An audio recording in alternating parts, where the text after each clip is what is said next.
Hurra por la victoria sobre los bolcheviques.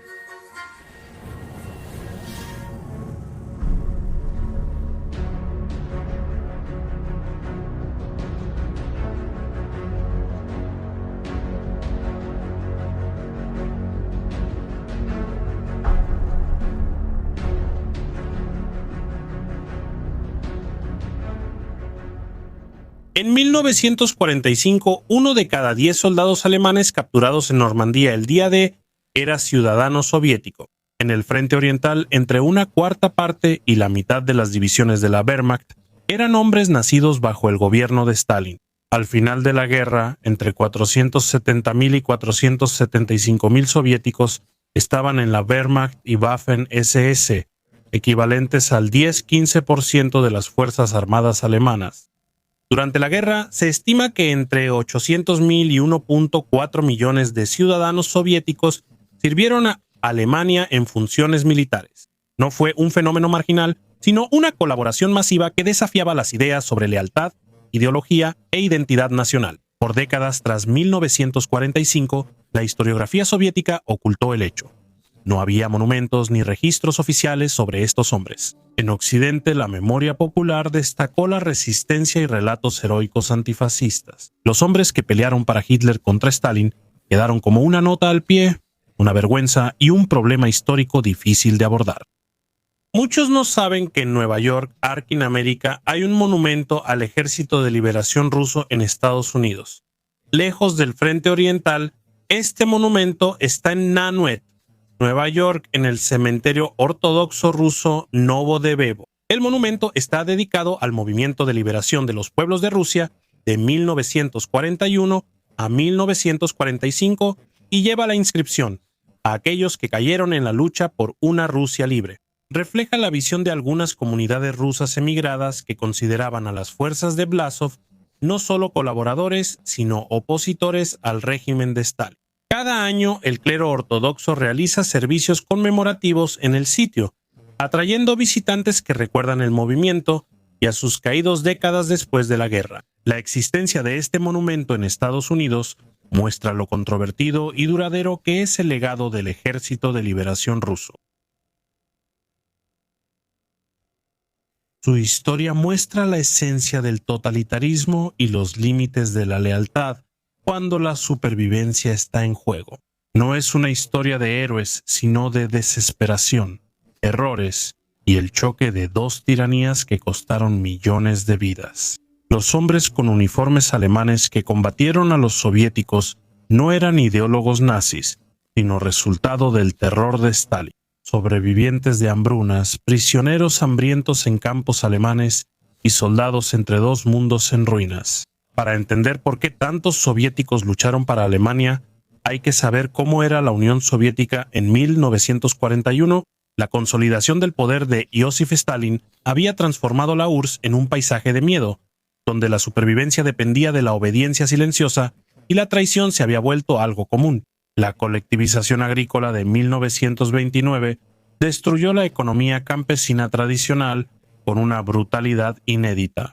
Agitadores del Partido Comunista forzaron a campesinos rurales a entregar tierras, ganado y pertenencias a granjas colectivas controladas por el partido. A los que se oponían se les llamaba kulaks, enemigos de clase que amenazaban el progreso socialista. Los kulaks fueron deportados a Siberia y Kazajistán. Familias enteras eran transportadas en vagones de ganado y enviadas a campos de trabajo forzado. Niños morían congelados en el transporte y ancianos por exposición y hambre. Se estima que entre 1 y 1.5 millones de cosacos murieron durante la descosaquización, por ejecuciones, deportaciones o hambre. Stalin buscaba eliminar a los cosacos como grupo, mientras en Ucrania y el sur de Rusia hubo rebeliones campesinas. Hubo levantamientos armados rurales y Stalin respondió con fuerza abrumadora. Ametralladoras reprimieron las protestas en los pueblos, funcionarios del partido y unidades de la NKVD aplastaron la resistencia con ejecuciones y arrestos masivos. La campaña se volvió una hambruna intencional. En noviembre de 1932, el Politburó soviético implementó listas negras en Ucrania. Los pueblos que no cumplían con las cuotas de grano eran incluidos en listas negras y enfrentaban bloqueos totales de alimentos. Se confiscó la comida, se prohibió el comercio y las entregas, y destacamentos militares rodeaban los pueblos atrapando a los habitantes. Entre 1932 y 1933, 180 distritos, el 25% del total en Ucrania, estuvieron bajo el régimen de listas negras. Policías y funcionarios comunistas saqueaban casas de campesinos, llevándose alimentos de graneros, reservas personales y hasta mascotas. Las familias veían cómo les confiscaban sus últimas reservas y a los campesinos hambrientos se les impedía salir de Ucrania en busca de comida. En enero de 1933, Stalin y Molotov cerraron las fronteras de Ucrania e impidieron a los campesinos viajar al negarles pasaportes internos. Entre 1932 y 1933, el Holodomor causó la muerte de unos 3.9 millones de ucranianos en el peor momento de la hambruna. En junio de 1933 morían 28,000 personas al día. Eso equivale a 1.168 personas cada hora, 20 personas cada minuto. Las autoridades soviéticas extrajeron 4.27 millones de toneladas de grano de Ucrania en 1932, suficiente para alimentar al menos a 12 millones de personas durante un año. En enero de 1933, la URSS tenía reservas de grano para alimentar a más de 10 millones, pero Moscú negó ayuda. El grano soviético se vendía al extranjero, mientras los pueblos quedaban vacíos y los cuerpos se acumulaban en zanjas. Entre 1936 y 1938, la Gran Purga de Stalin arrasó con el Partido Comunista, el Ejército Rojo y la sociedad soviética con una intensidad paranoica. Juicios públicos condenaron a viejos bolcheviques por conspiraciones inventadas. Las confesiones eran por tortura y luego ejecutados rápidamente. El Ejército Rojo fue decapitado, el mariscal Mikhail Tukhachevsky y miles de oficiales de alto rango fueron arrestados y fusilados. Para 1938, Stalin había eliminado a 3 de 5 mariscales, 13 de 15 comandantes de ejército, 50 de 57 comandantes de cuerpo y 154 de 186 comandantes de división. La purga dejó un vacío cubierto por oficiales leales pero inexpertos, dañando la moral y el conocimiento del ejército. Oficiales, intelectuales, miembros del partido y ciudadanos comunes desaparecieron en el sistema de gulags o enfrentaron ejecuciones sumarias. La policía secreta NKVD tenía cuotas de arrestos y los oficiales regionales recibían órdenes con la cantidad de personas que debían detener en cada categoría. La primera categoría significaba ejecución, la segunda categoría significaba 10 años. En los campos de trabajo, la NKVD arrestaba a vecinos, colegas y ciudadanos al azar para cumplir cuotas. El miedo dominaba la vida soviética diaria. Los oficiales de la NKVD recibieron muchas denuncias. Vecinos delataban a otros por disputas menores. En las escuelas se enseñaba a los niños a denunciar a sus padres por conversaciones antisoviéticas. La confianza se disolvió. Las familias hablaban en susurros. La gente era arrestada por la noche y desaparecía sin explicación. En 1941, millones de soviéticos ya habían sufrido la violencia estatal y muchos más vivían bajo el miedo al terror arbitrario. El arresto podía ocurrir en cualquier momento con o sin motivo. El sistema Gulag tenía entre 1.5 y 2 millones de prisioneros. Durante finales de la década de 1930, incontables personas más habían sido ejecutadas o habían muerto en cautiverio. La invasión soviética del 22 de junio de 1941 no logró crear un Estado socialista unificado y leal. Llegó a un imperio dividido, sostenido solo por la fuerza, donde muchos no eran leales al gobierno de Stalin y algunos esperaban ser liberados del control soviético. La Operación Barbarroja inició con gran éxito alemán. La Wehrmacht avanzó en 3 frentes y rodeó a los ejércitos soviéticos en grandes bolsas en Bielostok y Minsk. En junio de 1941, los alemanes capturaron a 300,000 soldados soviéticos en Smolensk. En julio, 300,000 más fueron capturados por los alemanes. La mayor catástrofe fue en Kiev en septiembre de 1941, donde 665,000 tropas soviéticas fueron rodeadas y capturadas en una de las mayores batallas de cerco. En 6 meses, la Wehrmacht capturó a millones de soldados soviéticos en grandes operaciones de cerco. A finales de 1941, más de 3 millones de prisioneros de guerra soviéticos estaban en campos alemanes.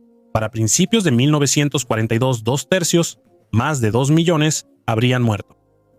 Los planificadores militares alemanes tomaron la decisión deliberada de violar las protecciones de la Convención de Ginebra. Para los prisioneros de guerra soviéticos, la planificación de la Operación Barbarroja incluía directivas explícitas para tratar a los prisioneros soviéticos como recursos desechables. En mayo de 1941, documentos de planificación económica admitían que millones morirían de hambre. Alemania tomó alimentos de los territorios soviéticos ocupados para la Wehrmacht y su población, excluyendo deliberadamente a los prisioneros de guerra soviéticos de los planes de comida.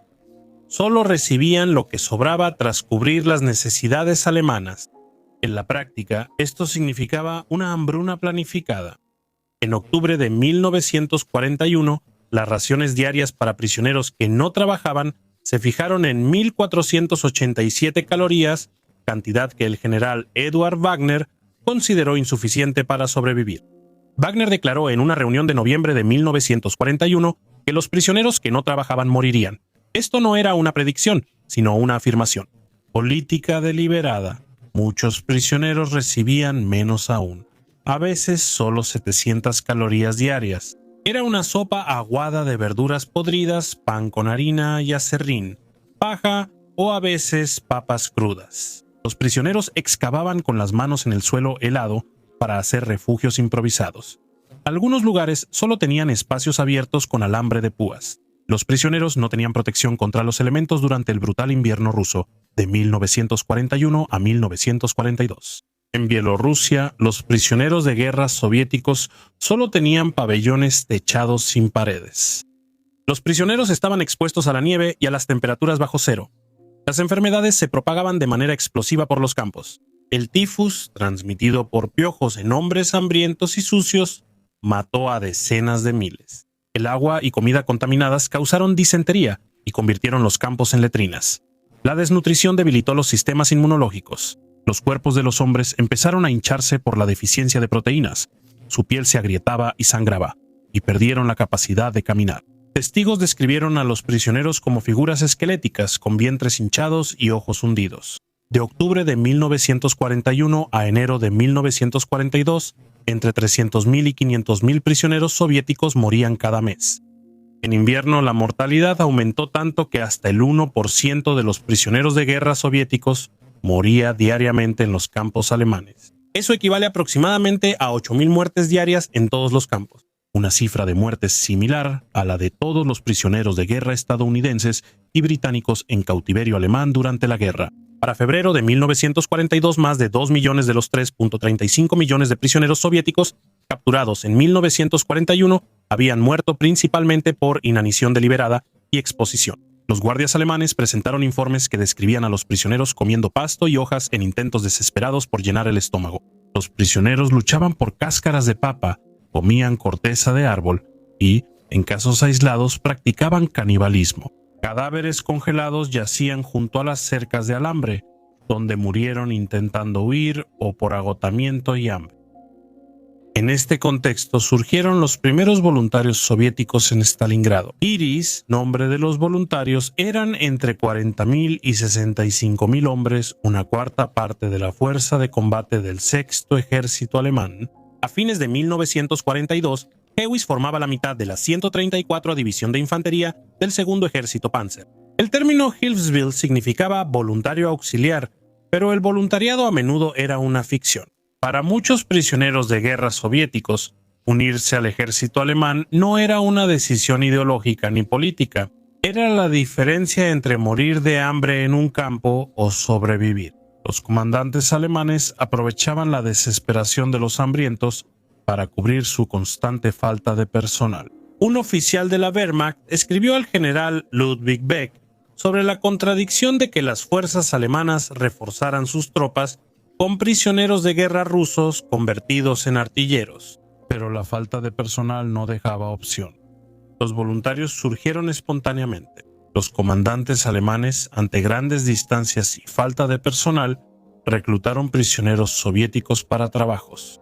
Estos hombres manejaban camiones, llevaban municiones, cocinaban y hacían trabajos manuales sin autorización oficial.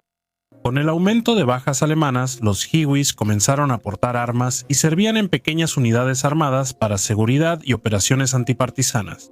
En 1943, unos 600.000 Hiwis estaban en la Wehrmacht y 200.000 más en unidades policiales contra partisanos tras las líneas alemanas. Esto dio un total de aproximadamente 800.000 Hiwis en un solo momento en 1943. Durante la guerra, más de 1 millón de soviéticos sirvieron como Hillsville en las fuerzas alemanas. Los hombres venían de distintos orígenes y motivaciones. La mayoría eran exsoldados del Ejército Rojo. Antiestalinistas que sobrevivieron a las purgas vieron la invasión alemana como posible liberación. Los cosacos, que habían soportado las políticas de descosaquización de Stalin entre 1919 y 1933, veían la colaboración como una venganza contra el Estado soviético que había intentado eliminarlos. Como grupo cultural, ucranianos, bielorrusos, caucásicos, asiáticos centrales y minorías étnicas sirvieron a los alemanes. Algunos buscaban sobrevivir, otros buscaban venganza, algunos tenían verdaderas convicciones anticomunistas. Muchos simplemente querían escapar de los campos. Los motivos variaban drásticamente. Incluso dentro de unidades individuales, la colaboración más grande y formalmente organizada tomó forma alrededor del general Andrei Blasov. Andrei Blasov, nacido en 1901, fue distinguido oficial del Ejército Rojo, defendió Moscú en 1941 y recibió la Orden de la Bandera Roja. Los periódicos imprimieron su rostro como defensor de la capital. En junio de 1942, Andrei Blasov, al mando del Segundo Ejército de Choque, intentando romper el sitio de Leningrado, fue capturado. Tras meses en cautiverio alemán, aceptó cooperar con las autoridades alemanas. En diciembre de 1942, Andrei Blasov firmó la Declaración de Smolensk, haciendo un llamado a los rusos y otros pueblos soviéticos para que abandonaran la dictadura de Stalin. La declaración ofrecía acabar con granjas colectivas y trabajo forzado, restaurar la iniciativa privada y asegurar libertades de expresión y religión. La declaración anunciaba la formación de un ejército de liberación ruso, pero Hitler se negó a autorizar cualquier fuerza militar rusa genuina. El ejército de Blasov era solo propaganda. Su nombre y mensaje buscaban fomentar deserciones soviéticas, pero él no comandaba nada. Las tropas soviéticas bajo control alemán seguían dispersas en batallones orientales de Hospital, integrados por varias nacionalidades soviéticas. La Wehrmacht integró estas unidades bajo mando alemán, luchando con oficiales alemanes, aunque su estatus seguía siendo informal e improvisado. La oposición de Hitler a armar eslavos hizo que los voluntarios soviéticos fueran necesarios pero no confiables, usados pero no legitimados. Esto cambió cuando Alemania empezó a perder tras Stalingrado en febrero y la fallida ofensiva de Kursk en julio de 1943. La escasez de mano de obra se volvió crítica, de noviembre de 1942 a octubre de 1943. El Frente Oriental tuvo más de 1.5 millones de bajas y unas 700.000 pérdidas permanentes.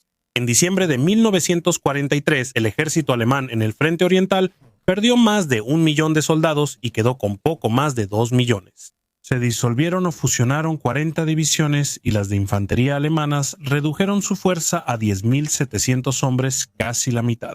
Para compensar estas pérdidas catastróficas, la Wehrmacht intensificó el reclutamiento de prisioneros de guerra soviéticos y civiles. A fines de 1943, Ebey sumaba unos 250.000. En 1944 llegó a 600.000. Con el deterioro de Alemania, hasta Heinrich Himmler aceptó la necesidad de mano de obra extranjera. El 16 de septiembre de 1944, Himmler se reunió con Blasov y ofreció concesiones históricas. Aceptó crear un comité para la liberación de los pueblos de Rusia como gobierno provisional si Alemania recuperaba territorio ruso. Autorizó la creación formal de las Fuerzas Armadas del Comité para la Liberación de los Pueblos de Rusia. El 14 de noviembre de 1944, Blasov proclamó el Manifiesto de Praga en el Castillo Radkarny ante oficiales de las SS y la Wehrmacht en Praga. El manifiesto delineaba una visión de una Rusia posterior a Stalin basada en principios democráticos y la autodeterminación nacional. Miles de exsoldados del Ejército Rojo en campos de prisioneros se unieron al ejército de Blasov, quien a inicios de 1945 dirigía 2 divisiones. La primera división de infantería bajo el general Sergei Bunyachenko contaba con unos 20.000 hombres y estaba totalmente organizada. La segunda división de infantería del general Mikhail Miandrov quedó incompleta y la tercera división nunca se formó. Otras unidades, incluido el 15º Cuerpo de Caballería Cosaca de von Pambitz, juraron lealtad nominalmente a Blasov, aunque nunca se integró realmente. El Ejército de Liberación Ruso de Blasov tenía entre 50.000 y 130.000 hombres según se incluyeran o no las formaciones anexas. Era una fuerza significativa, pero insuficiente y tardía. Las formaciones cosacas eran otro grupo importante de soviéticos al servicio de Alemania. Los cosacos operaron con la Wehrmacht desde el inicio de la Operación Barbarroja. En agosto de 1941, el 436, Regimiento de Infantería del Ejército Rojo, dirigido por el mayor Iván Kononov, un cosaco del Don, desertó a los alemanes. Kononov destacó al servir a los alemanes y terminó la guerra como general de división del 15º Cuerpo de Caballería Cosaca. En octubre de 1942, los alemanes crearon un distrito cosaco semiautónomo en Kubán. Reclutaron cosacos de zonas ocupadas, campos de prisioneros y desertores del Ejército Rojo. En abril de 1943, Hitler permitió crear una división cosaca dirigida por el general Helmut von Panwitz en Mierlau, Polonia. Formada por unidades cosacas y refugiados, tenía 7 regimientos de distintas huestes: Don, Kubán, Terek y cosacos siberianos. La división llevó a sus familias, lo que obligó a los alemanes a crear campamentos para ellas. En septiembre de 1943, la división cosaca fue enviada a combatir a los partisanos yugoslavos, no al Ejército Rojo. Los cosacos realizaron operaciones antipartisanas en los Balcanes en 1944. En junio de 1944, la división pasó a ser el 15º Cuerpo de Caballería Cosaco con 21.000 hombres. En julio de 1944 fue transferido a las Waffen-SS. Los cosacos mantuvieron sus uniformes y rangos de la Wehrmacht sin usar insignias de las SS. La transferencia fue administrativa, diseñada para mejorar el suministro y evitar a las autoridades locales poco cooperativas. Pan Ritz, oficial de caballería de la Wehrmacht, respetaba la autonomía cosaca. Él asistía a ceremonias ortodoxas con sus hombres. Los cosacos lo nombraron atamán supremo, un título que fue usado por última vez por el zar Nicolás II. El 15º Cuerpo de Caballería Cosaco derrotó el 25 de diciembre de 1944 a la 133ª División de Infantería Soviética cerca del río Drava en Yugoslavia, tras un combate cuerpo a cuerpo. El uso de voluntarios soviéticos fue diverso. Al inicio, los hiwis apoyaban como conductores, cocineros, cargadores y obreros. A medida que aumentaban las bajas alemanas, los hiwis pasaron a unidades de primera línea, lucharon en posiciones defensivas, realizaron barridos antipartisanos y custodiaron las zonas traseras. En Stalingrado, entre 40.000 y 65.000 hiwis quedaron atrapados con las fuerzas alemanas. La mayoría murió en combate o hambre durante el asedio. Los sobrevivientes tuvieron destinos sombríos. Las autoridades soviéticas consideraban traidores a los prisioneros de guerra repatriados. Muchos hiwis capturados fueron ejecutados o enviados a gulags. La calidad de combate de estas unidades variaba. Los hiwis veteranos, completamente equipados e integrados en las formaciones alemanas, a menudo eran indistinguibles de las tropas regulares. Algunas unidades actuaron bien, otras desertaron. Al regresar a las líneas soviéticas, el Ejército de Liberación ruso tuvo poco combate. La primera división de Vlasov combatió en el frente del Oder en febrero de 1945 contra los soviéticos durante 3 días antes de retirarse por la fuerte presión. Este fue el único gran enfrentamiento entre el Roa de Vlasov y el Ejército Rojo. La mayoría de los Ostrupen y hiwis combatieron partisanos o estuvieron en frentes secundarios. Los comandantes alemanes nunca confiaron plenamente. Los voluntarios soviéticos solían ser enviados al frente occidental, lejos del teatro oriental, para evitar que desertaran a las fuerzas soviéticas. Tras el día D, había Ostrupen entre los defensores alemanes en Normandía. Su presencia en el oeste mostraba las dudas alemanas sobre su confiabilidad ante otros soviéticos. El cambio llegó en 1943. Después de la caída de Stalingrado y la derrota en Kursk, la posición estratégica de Alemania en el este colapsó. Las fuerzas soviéticas comenzaron su avance implacable hacia el oeste. Para los hombres con uniformes alemanes solo quedaba la retirada. Vlasov ordenó a sus divisiones avanzar al sur hacia Bohemia en marzo de 1945.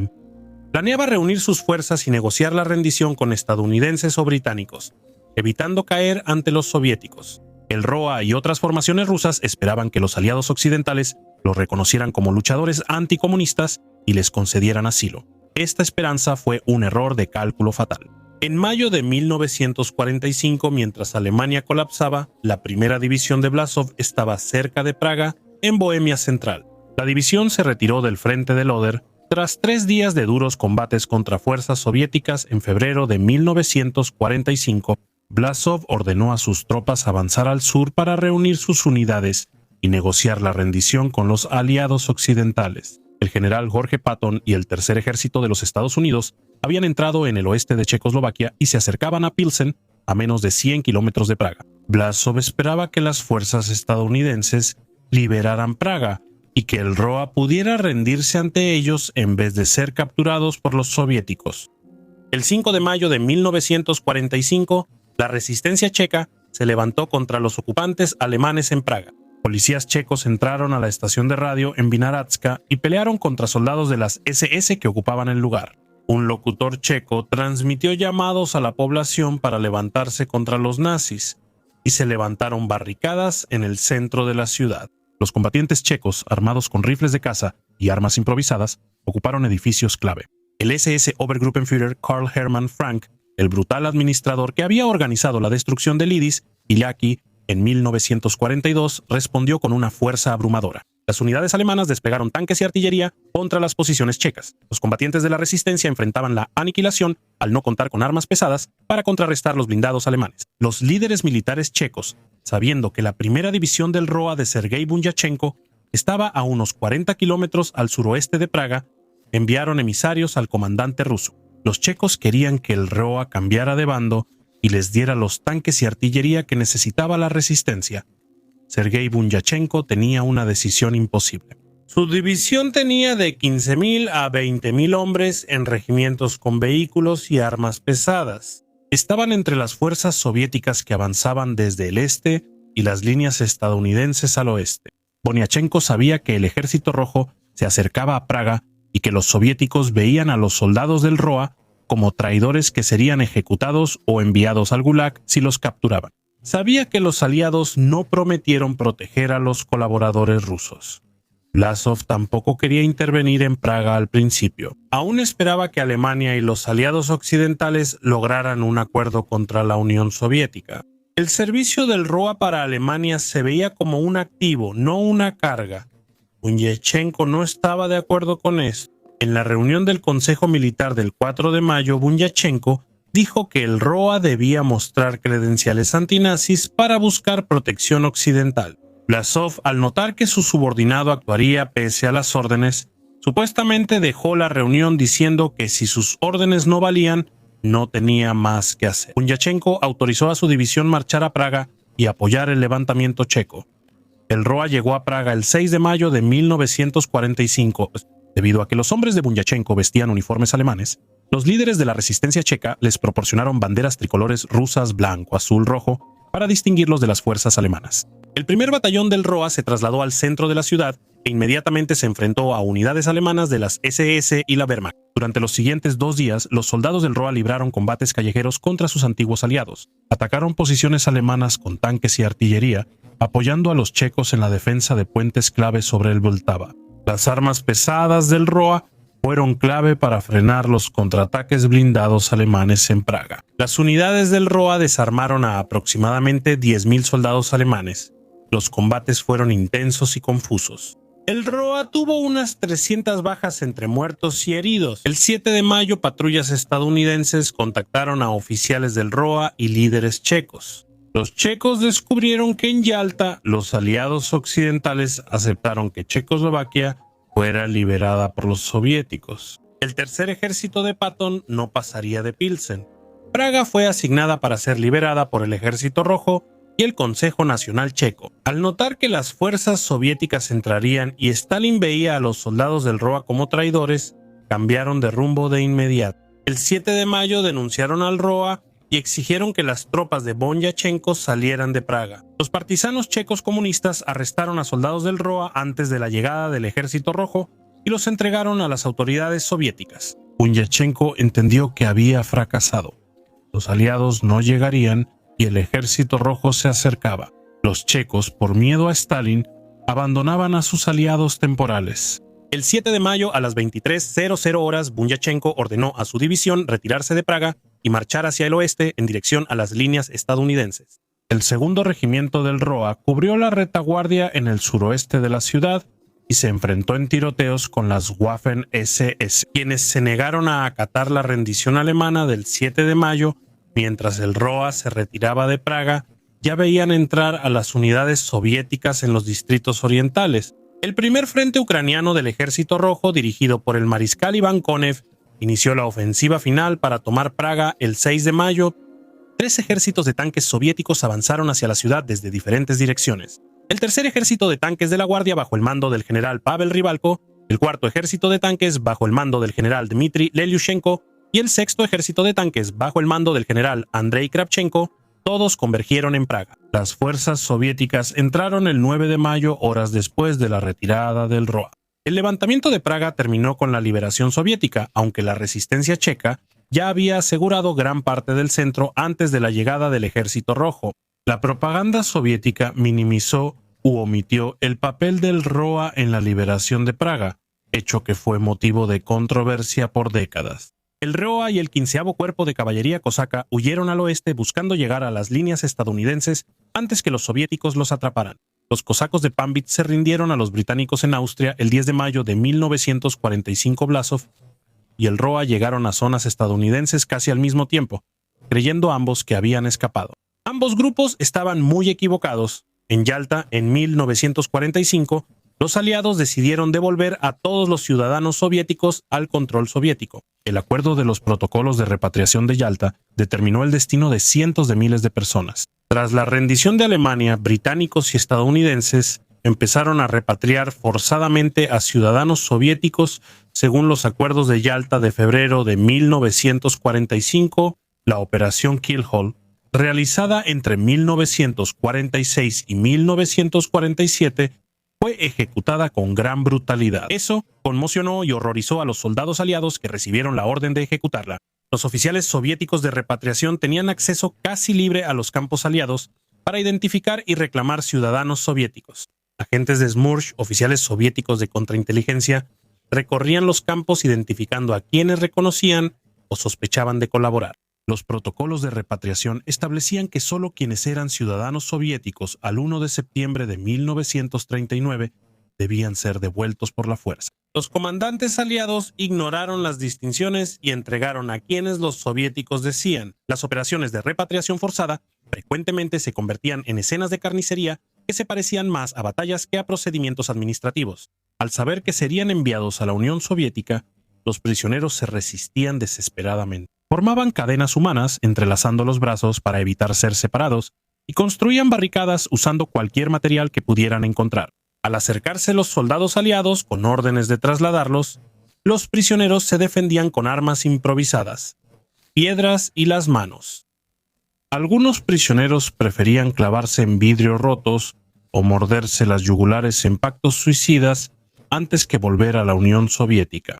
Hombres saltaban de trenes en movimiento y a menudo morían al caer o ser aplastados.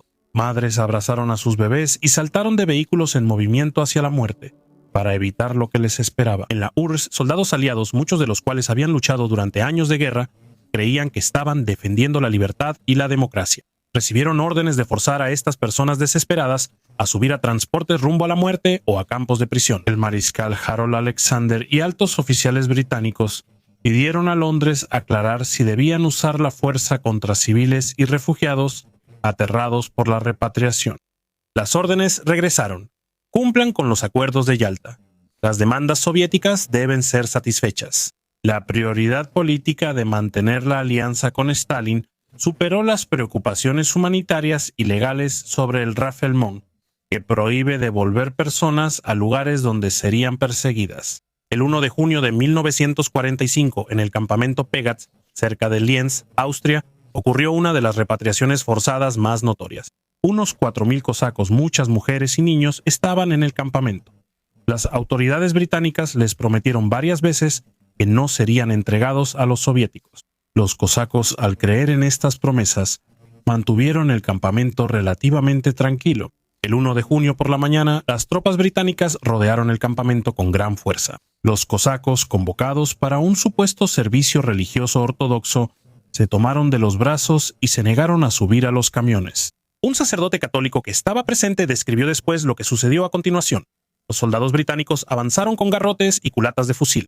Usaron bayonetas para separar las cadenas humanas de cosacos tomadas del brazo en su servicio religioso. Por más de 4 horas, las tropas británicas golpearon a hombres, mujeres y niños para separarlos y subirlos a camiones. Testigos relataron violencia extrema. Ancianos fueron tirados al suelo a golpes y mujeres con hijos separadas y arrastradas a camiones. Los niños gritaban al ser alejados de sus padres. Algunos cosacos resistieron, pero estaban desarmados ante soldados británicos bien armados. Al final, 1,252 cosacos fueron subidos a la fuerza a los vehículos. Varios sangraban de la cabeza y algunos tenían huesos rotos por las golpizas. Todos fueron trasladados bajo custodia soviética. En la frontera entre zonas británica y soviética, los vehículos cruzaron al área controlada por los soviéticos. Lo que sucedió después fue presenciado por soldados británicos que permanecieron en los puntos de entrega. Las tropas soviéticas de la NKVD tomaron la custodia de los cosacos repatriados con un desprecio visible. Muchos fueron separados en grupos, algunos bajo guardia armada y otros en camiones soviéticos. Observadores británicos reportaron disparos de armas automáticas tras la entrega. Cuando los oficiales británicos preguntaron por los repatriados, las autoridades soviéticas no dieron información. Investigaciones y testimonios de sobrevivientes confirmaron que muchos cosacos entregados en Lienz fueron ejecutados poco después de quedar bajo custodia soviética. Otros fueron enviados a campos Gulag sin juicio ni proceso. En junio de 1945, en Fort Dix, Nueva Jersey, unos 200 soviéticos con uniforme alemán fueron detenidos por Estados Unidos. Fueron capturados sirviendo en la Wehrmacht y llevados a Estados Unidos como prisioneros de guerra. Las autoridades estadounidenses prometieron solemnemente a estos hombres que no serían repatriados a la Unión Soviética. Les prometieron protección según las tradiciones de asilo de Estados Unidos, pero traicionaron esas promesas. Por órdenes de Washington y para cumplir demandas soviéticas, los ciudadanos soviéticos en Fort Dix ya habían visto la determinación de Estados Unidos de violar convenciones internacionales en un incidente previo en Seattle. A otros prisioneros de guerra soviéticos se les ordenó bajo amenaza abordar un barco soviético. Los de Fort Dix sabían lo que eso implicaba. Cuando los guardias de Estados Unidos intentaron subirlos a los camiones para repatriarlos, los hombres se atrincheraron en las barracas y rechazaron el primer intento. Los prisioneros se defendieron e hirieron a soldados estadounidenses. Los comandantes ordenaron otro intento, pero los prisioneros resistieron y varios fueron heridos por disparos. Otros fueron golpeados hasta someterse. Para el tercer y último intento, autoridades de Estados Unidos pusieron barbitúricos en el café de los prisioneros durante el desayuno. Los sedantes actuaron en 1 hora. Los prisioneros se volvieron somnolientos y desorientados. Los guardias recorrieron los barracones, recogiendo a los hombres inconscientes o semi-inconscientes y llevándolos a los vehículos que esperaban. Los prisioneros, sedados, fueron transportados en camiones a las instalaciones portuarias y subidos a un barco soviético que los esperaba. 3 prisioneros, aún inconscientes y drogados, lograron suicidarse durante la operación. El barco partió con hombres repatriados a la fuerza, quienes serían ejecutados o pasarían décadas en gulags al llegar a la Unión Soviética. En Yugoslavia, la repatriación forzada fue especialmente engañosa. El capitán británico Nigel Nicholson la relató en sus memorias. Los soldados británicos debían informar a prisioneros y refugiados yugoslavos que serían trasladados a otro campo británico en Italia. Los prisioneros, confiando en garantías británicas, subieron a los trenes voluntariamente. A los soldados se les prohibió revelarles su verdadero destino. Tan pronto como las puertas de los vagones de ganado fueron cerradas con candado, los soldados británicos se retiraron y las fuerzas partisanas yugoslavas salieron de los edificios de la estación de tren donde se habían estado escondiendo. Los prisioneros veían a los partisanos por las rendijas de la madera. Comenzaron a golpear por dentro de los vagones, gritando insultos a los soldados británicos por haberlos traicionado, mentido y sentenciado a muerte. Nicholson describió esto como una de las operaciones más vergonzosas en las que participó durante su servicio militar. Unos 2 millones de ciudadanos soviéticos fueron repatriados al control soviético entre 1945 y 1947. El número exacto sigue siendo motivo de disputa porque las autoridades aliadas deliberadamente ocultaron la magnitud de las operaciones y clasificaron los documentos relevantes durante décadas. Entre los devueltos por la fuerza había ciudadanos soviéticos y emigrados rusos blancos que huyeron durante la Guerra Civil de 1918-1921 y nunca fueron ciudadanos soviéticos. Cosacos que salieron de Rusia hace 25 años y tenían ciudadanía extranjera o pasaportes de la Liga de las Naciones como apátridas fueron entregados a las autoridades soviéticas. A pesar de las claras violaciones de los protocolos establecidos en Yalta, los comandantes aliados sabían que estaban excediendo los términos del acuerdo. Aún así, continuaron adelante. El general Helmut von Pannwitz, oficial de la Wehrmacht, comandó el 15º Cuerpo de Caballería Cosaco con respeto y afecto por sus soldados. No era ciudadano soviético ni había estado bajo su jurisdicción. Cuando su unidad cosaca se rindió ante las fuerzas británicas en Austria el 10 de mayo de 1945, Pannwitz eligió voluntariamente acompañar a sus hombres cuando fueron entregados a los soviéticos el 28 de mayo de 1945. Él creía que su presencia como oficial alemán podría ofrecer cierta protección a los cosacos bajo su mando. No fue así. Pannwitz fue llevado a Moscú junto a altos oficiales cosacos como el atamán Piotr Krasnov y el general Andrei Shkuro, quienes lucharon contra los bolcheviques en la Guerra Civil Rusa y nunca fueron ciudadanos soviéticos. En enero de 1947, tras meses en la prisión de Lubianka, Pannwitz y líderes cosacos fueron juzgados a puerta cerrada en Moscú. Fueron condenados a muerte el 16 de enero de 1947 y ejecutados, incluyendo a Pannwitz. Cerca de 2 millones de soviéticos fueron repatriados entre 1945 y 1947. Había emigrados rusos blancos sin ciudadanía soviética, cosacos que salieron de Rusia en la guerra civil y hombres que fueron niños. Cuando los bolcheviques tomaron el poder, británicos y estadounidenses igual los entregaron. El acuerdo de repatriación solo incluía a ciudadanos soviéticos al 1 de septiembre de 1939, pero las fuerzas aliadas solían ignorar esto. Helmut von Pannwitz, oficial alemán que nunca fue ciudadano soviético, acompañó voluntariamente a sus tropas cosacas al ser entregadas a las autoridades soviéticas. Pensó que podría proteger a sus hombres, pero no fue así. En enero de 1947, Pannwitz y altos oficiales cosacos fueron juzgados y ejecutados en Moscú. Blasov tampoco tuvo mejor suerte, aunque su captura implicó una traición final que resumió toda la tragedia del movimiento de liberación ruso.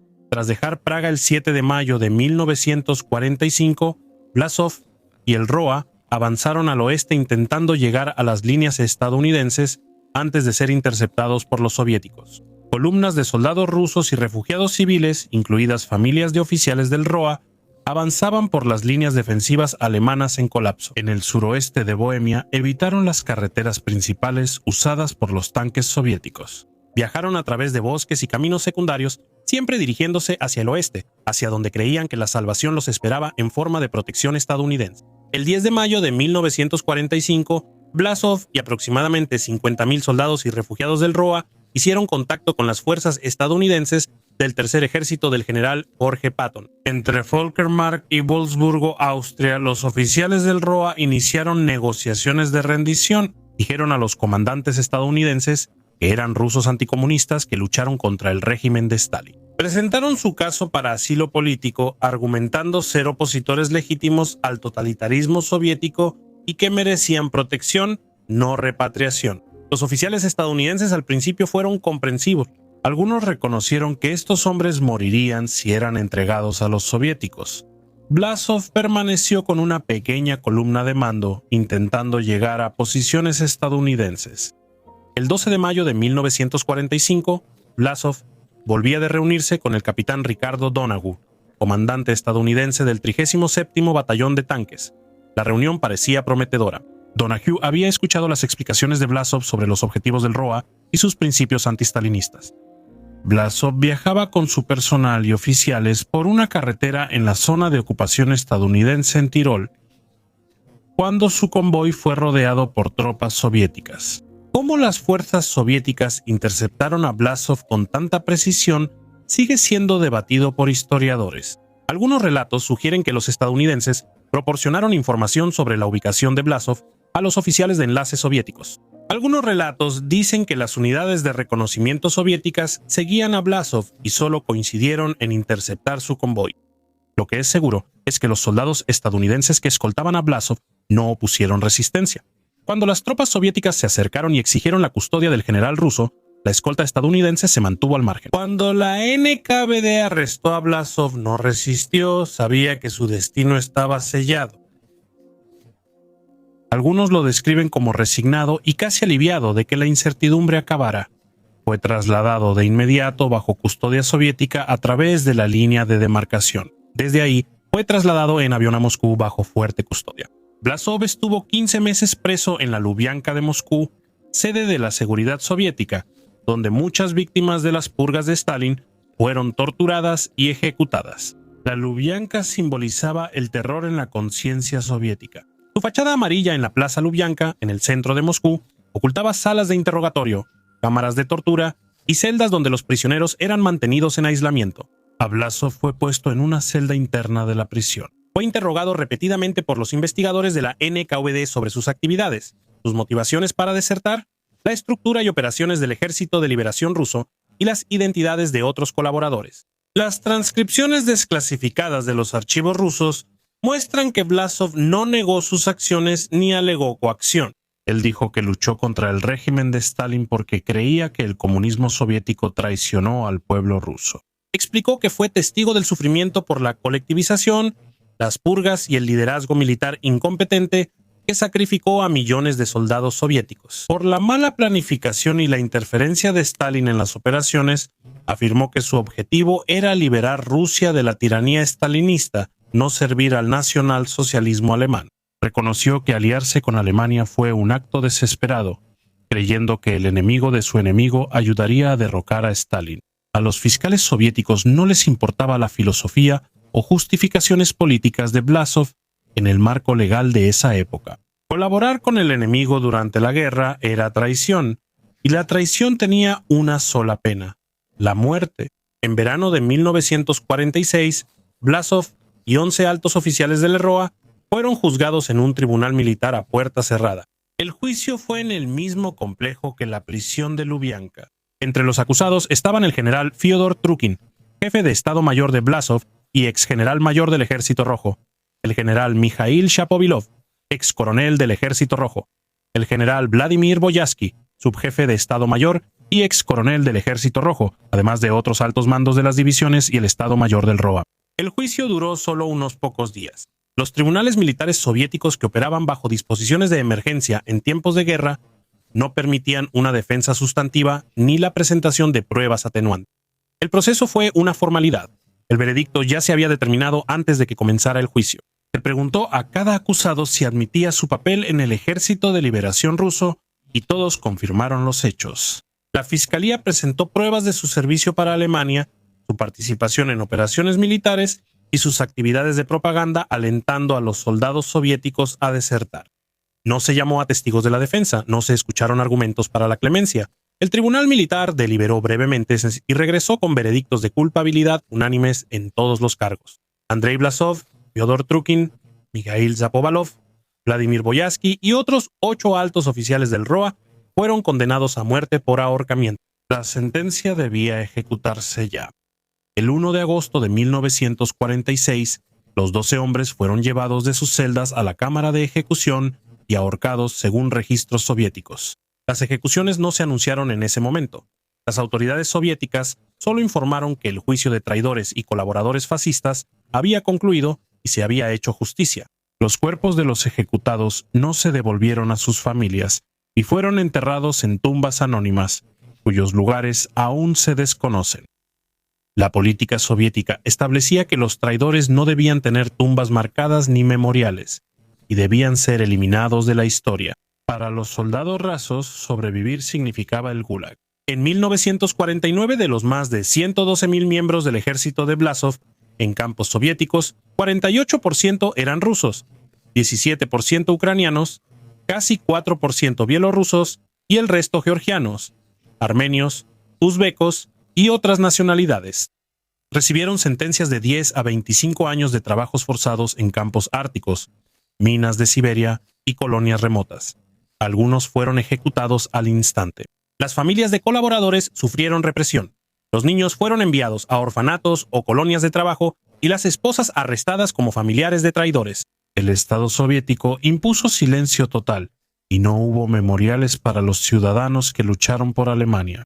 No existían registros históricos que reconocieran su existencia, más allá de breves menciones como colaboradores fascistas y traidores a la madre patria. Las familias destruían fotografías y cartas. Los sobrevivientes, liberados tras la muerte de Stalin en 1953, no contaban sus experiencias. Los gobiernos aliados occidentales ocultaron los documentos de la repatriación forzada, manteniendo las operaciones en secreto por décadas. Cuando los detalles salieron a la luz en los años 70, causaron controversia en Gran Bretaña y Estados Unidos. La repatriación forzada violó la Convención de Ginebra y el principio de no devolución, que prohíbe regresar a personas a lugares donde serían perseguidas. ¿Por qué tantos soviéticos pelearon para Alemania? La pregunta exige una respuesta que respete la complejidad de la motivación humana bajo condiciones totalitarias. Para los hombres que morían de hambre en los campos de prisioneros de guerra alemanes, donde el 57% de los prisioneros soviéticos murió, colaborar significaba sobrevivir. Para los ucranianos que sufrieron el Holodomor, luchar contra Stalin era vengarse por la hambruna estatal. Para los cosacos afectados por la descosaquización, servir a los alemanes era una forma de preservar su identidad.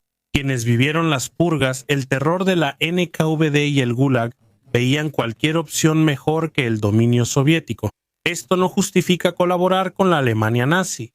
La Wehrmacht y las SS cometieron atrocidades. En el frente oriental, voluntarios soviéticos realizaron operaciones antipartisanas contra civiles. Sirvieron a un régimen genocida que veía a los eslavos como subhumanos y planeaba su hambre y esclavitud sistemática.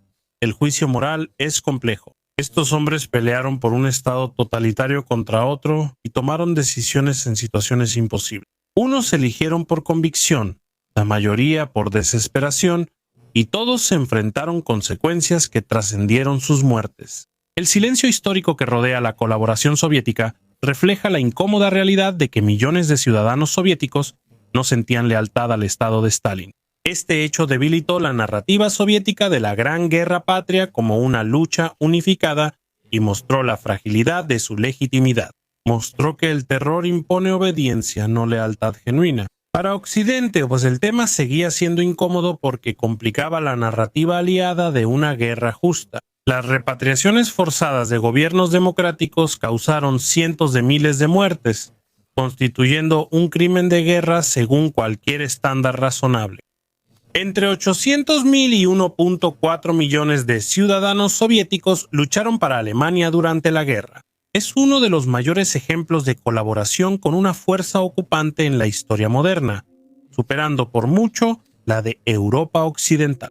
Los colaboradores franceses, holandeses y belgas eran decenas de miles, mientras que los soviéticos alcanzaron cientos de miles o más de 1 millón. Esta deserción masiva mostró la gran alienación entre el Estado soviético y buena parte de su población. Los hombres que pelearon por Alemania no fueron héroes ni luchadores por la libertad, sino resultado del terror de Stalin, quienes calcularon su supervivencia y venganza en un mundo en ruinas.